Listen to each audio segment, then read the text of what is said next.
question, is there an age limit on when women can have children if the DNA is perfect or near perfect? I'll throw my 5 pence worth in to start with. We have no way of knowing the answer to that question, since not even my wife has perfect DNA. So it would be a relative thing, and all of our relatives are degenerate. So over to you, Diane. Is there an age limit when women can have children? Well, there is an age limit, but it's not dependent on DNA.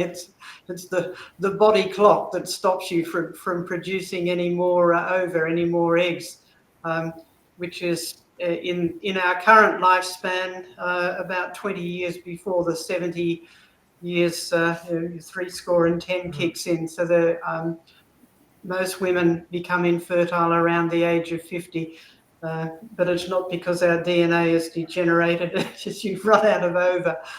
One of the interesting consequences of the curse, specifically to the woman, was that conception would be increased. So do you think that there was likely that women were able to have children much, much longer than under today's? Well, the lifespans were certainly much longer, by an order of magnitude almost. So it's possible that the reproductive cycle was actually sort of stretched out and slower. But if you look at the entire lifespan, you still possible to produce the same number of children. It certainly seems to be true. These are things that we speculate on. Having children very close together puts a lot of demands on a woman's body, and that is actually not good. A lot of women become quite ill from that. It certainly seems to be true, Joe, that when you look before the flood, the fact is most people didn't have kids until their hundreds. So that Noah was 500 even when he had kids. And when you look at the animals coming to the ark, it would also seem that their lifespan was stretched. Now, what happened at the other end, we don't know, because nobody has got perfect DNA.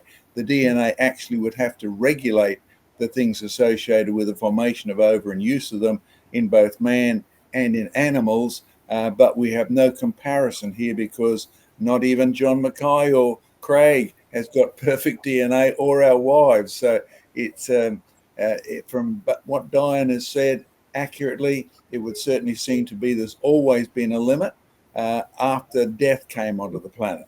You've got to remember that is a big change. Before sin, there was no death.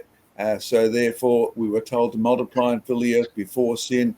How long we would reproduce for, I don't know. But the deadline would be, if we ever did have a world where we didn't sin, God would pull the plug when the earth was full. All right? That's the commandment he gave. So there was a moral and spiritual limit, even if there was no physiological limit before the fall.